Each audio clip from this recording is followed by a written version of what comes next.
Felipe estará trazendo uma palavra, um versículo para a nossa meditação.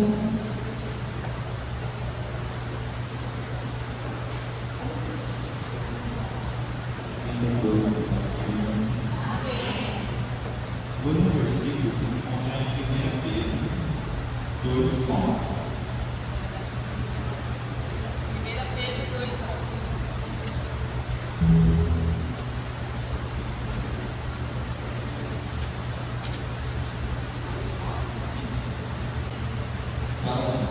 Vocês, porém, são geração em sacerdócio real, nação santa, povo exclusivo de Deus, para anunciar a grandeza daquele que chamou das trevas para a sua maravilhosa luz.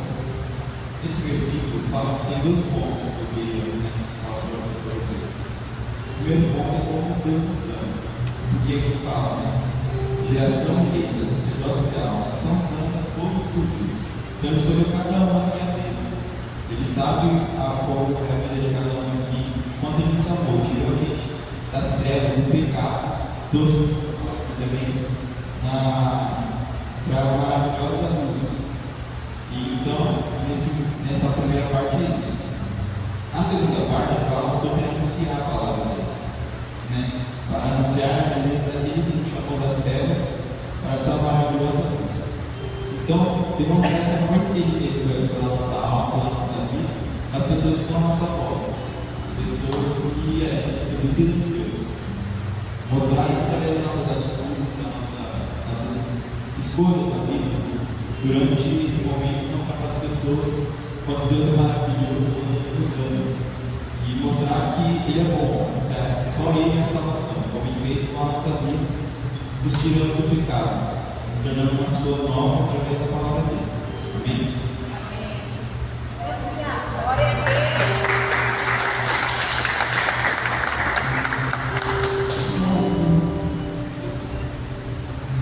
Como eu amo ver jovem falando de Deus. Então eu sou engenheiro e continuamos falando do amor do Senhor. Continuamos dando esse espaço para o Senhor nos dar. Amém? Deus é santo Deus. Amém? O Renan estará trazendo uma palavra ao coração de vocês. Você vai fazer a palavra. Seja forte para Jesus. Não te mandei eu? Aleluia.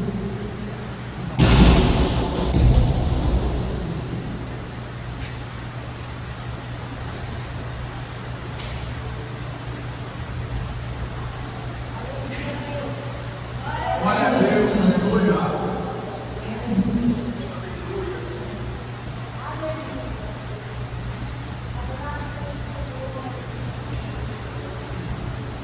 Estenda suas mãos aqui em frente, mãos no pescoço dele.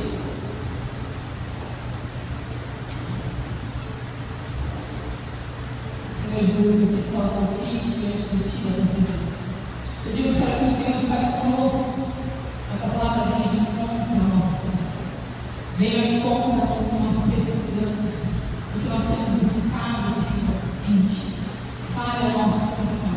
É que eu te peço, em nome de Jesus. Amém. Aplauda o Senhor, glória a Deus.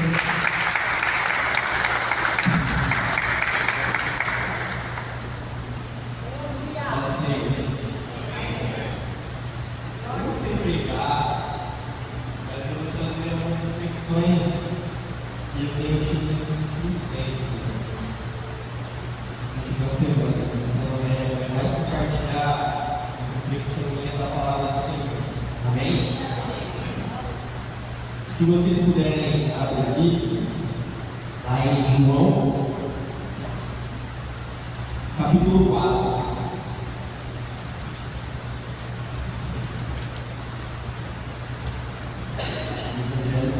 Capítulo 4. João 4. Vamos à leitura então. Jesus conversa com uma samaritana.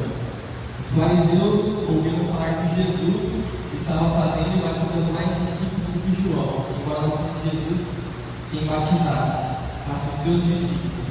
Quando o Senhor ficou sabendo disso, saiu da Judeia e voltou uma vez mais a Galiléia. Era chegou a uma cidade de Samaria chamada Sicar, perto das terras de Jacó, que era seu filho José. Havia ali o poço de Jacó. Quem é do seu lado já está sabendo desse poço. Jesus, cansado da viagem, sentou-se à beira do poço. Isso se deu por volta do meio-dia. Nisso veio uma mulher samaritana tirar água. Disse-lhe Jesus: dê-me um pouco de água. Os seus discípulos tinham ido à cidade comprar comida. A mulher samaritana lhe perguntou: como o Senhor, sendo judeu, pede a mim, uma samaritana, água para beber? Pois os judeus não se dão bem com os samaritanos. Jesus lhe respondeu: se você conhecesse o dom de Deus e quem lhe está pedindo água, você lhe teria pedido e ele lhe teria dado água viva. Disse a mulher: o Senhor não tem com que tirar água e o poço é fundo. Onde pode conseguir essa água viva? Acaso o Senhor é maior do que o nosso pai Jacó, que nos deu o poço, do qual ele mesmo bebeu, bem como seus filhos de seu gado? Jesus respondeu: quem beber desta água terá sede outra vez, mas quem beber da água que eu lhe der nunca mais terá sede. Ao contrário, a água que eu lhe der se tornará nele uma fonte de água a jorrar para a vida eterna. A mulher lhe disse: Senhor, dê-me dessa água, para que eu não tenha mais sede, nem precise voltar aqui para tirar água. Ele lhe disse: vá, chame seu marido e volte. Não tenho marido, respondeu ela. Disse-lhe Jesus: você falou corretamente, dizendo que não tem marido. O fato é que você teve 5, e o homem com quem agora vive não é seu marido. O que você acabou de dizer é verdade. Disse a mulher: Senhor, vejo que és profeta. Nossos antepassados adoraram neste monte, mas vocês, judeus, dizem que Jerusalém é o lugar onde se deve adorar. Jesus declarou: creio em mim, mulher.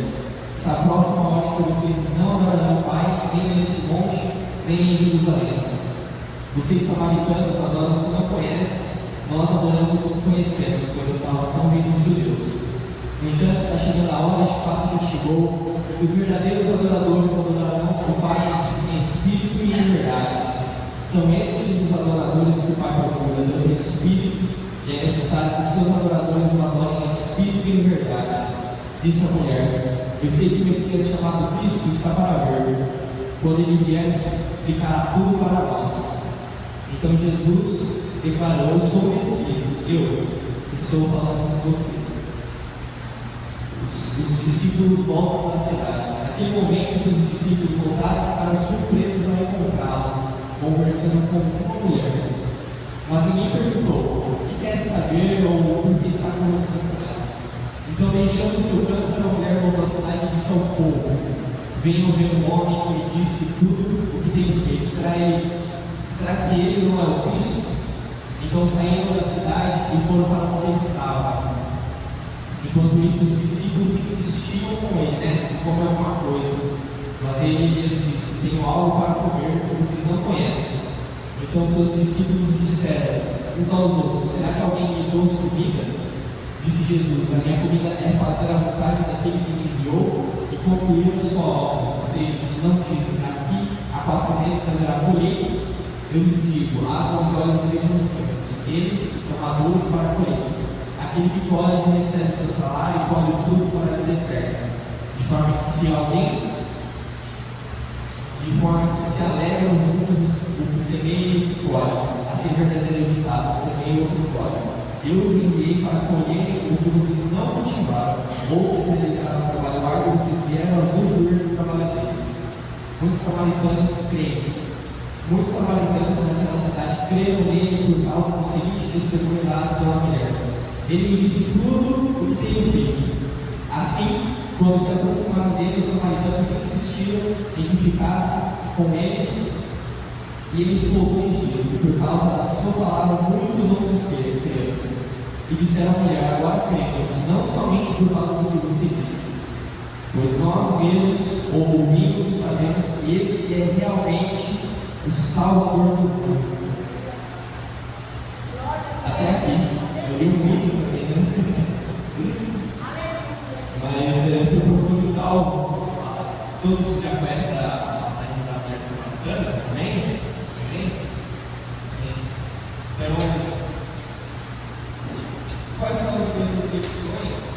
respeito desse texto bíblico, dessa passagem. Eu tive vários pensamentos durante esses últimos tempos e eu acho que eles ficaram bem adequados a esse texto, porque Jesus falou comigo a partir dele e trazendo reflexões acerca da nossa vida cotidiana, da nossa vida em casa, no trabalho, na escola, enfim. E começando o texto, no início, aqui fala que Jesus está mandando o povo preparar, aí depois o texto fala que era necessário passar por Samaria, só que Samaria é um lugar que os judeus não se davam bem com o povo de lá, porque era outra cultura, outros costumes, outra comida, outra maneira de pensar, então nem judeu nem samaritano se dava bem. E aí beleza, Jesus está cansado, chega lá no poço, os discípulos saem lá para comprar comida, e aí quando os discípulos chegam e olham para Jesus, eles não questionam Jesus, mas eu imagino que eles, se questionando, eles olharam e falaram assim: por que Jesus está falando com uma mulher? E ainda é uma mulher samaritana. Nosso povo não gosta desse povo, a gente não se dá com ele. Então, imagino que os discípulos devem ter pensado nesse tipo de coisa, uma suposição minha. E talvez esse pensamento é alimentado porque eu, sendo judeu, sei que Jesus vem dos virados judeus, Jesus está conosco, Ele é o Cristo, nós vivemos com Ele, nos alimentamos da Sua palavra, e aí do nada Ele chega e começa a conversar com uma pessoa que a gente nem gosta, que a gente nem se dá bem, que o nosso povo não se dá com o povo deles. Então, olhando para o texto, talvez eles se questionavam nesse sentido. E às vezes, nós, algumas pessoas da igreja, por estar na igreja, simplesmente acham que são melhores talvez do que está no mundo, acham que talvez são melhores porque não fazem algumas coisas, porque em relação às pessoas que fazem coisas no mundo, e a pessoa, a partir disso, começa a ter um olharzinho tipo assim, de santarrão, né? Não, eu sou melhor do que da igreja, não sei o que, não sei lá. E eu quero fazer essa alusão, talvez, do questionamento que os discípulos fizeram em relação a Jesus. Só que no fim das contas, tanto nós que estamos aqui na igreja como quem está no mundo, precisamos e carecemos do amor de Deus. Isso é um fato.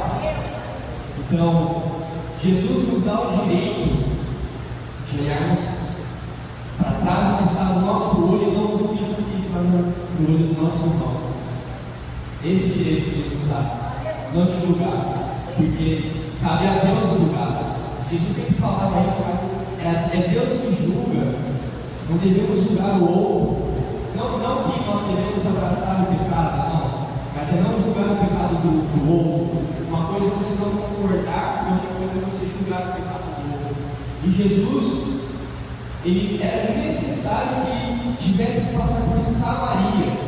Convinha que Jesus tivesse que passar por lá, porque lá seria feita uma obra para a glória de Deus. E por que para a glória de Deus? O que acontece? Deixa eu ver minha anotação aqui. Então, Jesus veio para trazer salvação tanto a nós que estamos aqui e principalmente para quem está lá fora. Então, esse é o olhar de Jesus. Enquanto uns que estão dentro da igreja acham que talvez o outro não merece, Jesus olha e fala: não, venham a mim todos os que estáis cansados e oprimidos, e eu vos aliviarei. Voltando para o texto, Jesus ele se assenta ali no poço, e aí chega a mulher, e Jesus fala: me deixe beber um pouco da água. E ela é estranha, porque você sendo judeu, está conversando comigo, está se direcionando a mim, a gente nem se dá bem. E aí Jesus fala: se você soubesse com quem você está falando, você pediria água, e eu te daria água, uma água viva, uma água que gerará uma fonte dentro de você que jorrará até a vida eterna. E aí ela não fala, como me dê dessa água. E é engraçado que esse versículo, quando Jesus estava no poço, está falando sobre ele ser a água viva, ele estava falando diretamente para a vida dela. Porque no texto fala, quando Jesus indagar, ela achava o seu marido. E ela fala, mas eu não tenho marido. Aí ele falou, você falou certo, você não tem. O que você tem agora não é marido, você já teve 5. Então, Jesus foi ao encontro dessa mulher, a mulher samaritana, se apresentou a ela,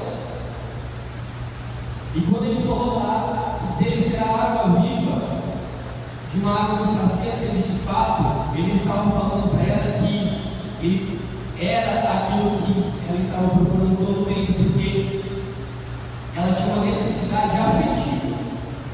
Ela achava que talvez o matrimônio, o casamento, o homem certo, talvez, ela buscando no mundo alguém, iria suprir a necessidade dela e ela se sentiria feliz, completa. Só que ela deu para perceber que ela tentou bastante. Tentou bastante, mas nunca dava certo, nada preenchia ela era infeliz. E aí chega Jesus e fala: se você soubesse o que você está falando, você pediria a água viva. Então é para isso que Jesus chega para ela, para fazer essa água, para apresentar a ela ele mesmo, ele falando que ele é a água viva. Se ela tomar dessa água, ela não vai precisar de mais nada. E aí quando ela ouve, ela cai nesse fala: já é isso que eu estou procurando esse tempo todo, algo que vai saciar a sede que eu tenho, o vazio que eu tenho, vai acabar com essa infelicidade que eu tenho. E eu entendo a partir desse texto que muitas vezes, quando nós estávamos no mundo, ou muitas vezes quando somos tentados hoje em dia é muito fácil, muito rápido e é praticamente instantâneo o prazer momentâneo. É muito fácil. Você apertou uns botãozinhos e já aparece comida em casa. Você trocou umas mensagens e já consegue um esquema, não sei o que lá. Hoje está muito fácil. Nós somos uma sociedade do prazer instantâneo. Só que, assim como essa mulher que tentou e nunca se sentiu de fato plena, assim são as pessoas do mundo. Elas acham que talvez, se elas fizerem aquilo que elas gostam, se elas fizerem aquilo que o coração manda, se elas buscarem só aquilo que elas supõem que traz felicidade para ela, quanto mais ela se alimentar disso, mais ela vai perceber que em algum momento ela vai precisar de mais ainda, porque vai perdendo a força. Por exemplo, quem bebe, começa bebendo, beleza, o efeito é forte, aí você começa a beber mais, você precisa de mais, porque o efeito não está sendo o mesmo. Aí no fim das contas, você acaba sendo escravo do seu próprio desejo, você acaba se tornando escravo de si mesmo. Então a nossa sociedade é dessa forma, de consumir a todo momento, como se houvesse amanhã, só que consome, e a sensação é que não sacia, não traz saciedade, não preenche, não traz plenitude.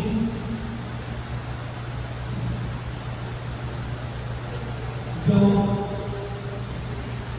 pense a sensação que tudo é descartável também, porque se já que eu não consigo fazer alguma coisa, eu já vou para outra.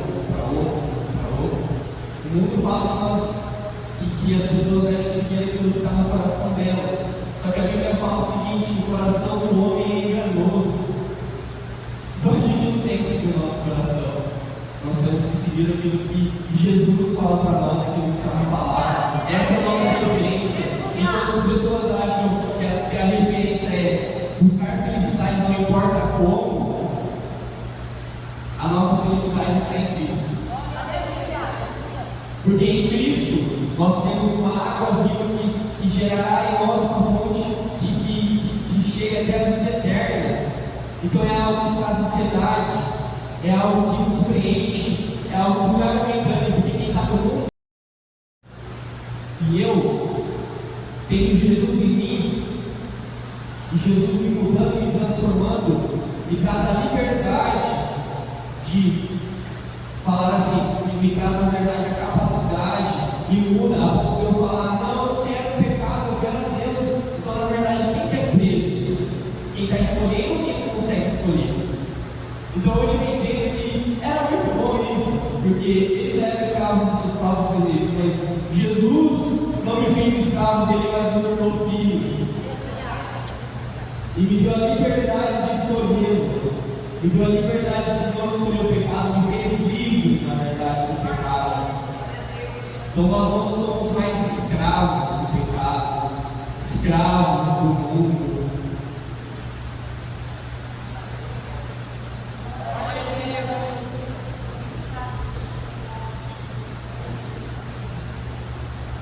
Então é isso. E recentemente até, eu fui para um lugar de trabalho novo e as pessoas não me conheciam. E aí eu já cheguei colocando louvor, já falava um pouco de Jesus na hora que eu podia. E é interessante que as pessoas que estavam lá falavam assim, a gente não te permite, né? Não, eu achei até interessante porque elas chegavam e falavam assim, não, pera, eu estou falando a palavra, eu não vou falar perto do reino não, porque vamos respeitar. E nós precisamos fazer essa diferença quando as pessoas olharem e falarem assim, não, pera, chegou uma pessoa diferente, uma pessoa que não é como nós.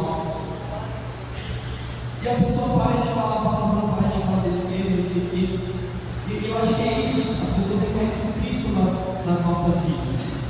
E portanto, elas acabam reconhecendo aquilo que é errado, por isso param, porque chegou uma pessoa que não faz aquilo que é errado, que não faz aquilo que todo mundo faz, que não faz aquilo que acha que todo mundo acha que é normal, que faz diferente. E eu acho que é isso, Jesus nos chama para fazer a diferença. A gente estava falando no discipulado algumas coisas que, por exemplo, no texto, Jesus chamou a mulher samaritana creu, foi até a sua terra, falou que Jesus e a sua terra foi transformada, foi mudada. E aí tem se falado sobre algumas estratégias, né? De trazer pessoas para a igreja. Então, Jesus nos convida a irmos no mundo, em qualquer lugar que estivermos, e fazer a diferença. E trazer as pessoas que estão lá para Jesus. Mas parece que tem algumas pessoas que vão para o mundo e ao invés de trazerem pessoas para Cristo, estão trazendo o mundo para dentro da igreja.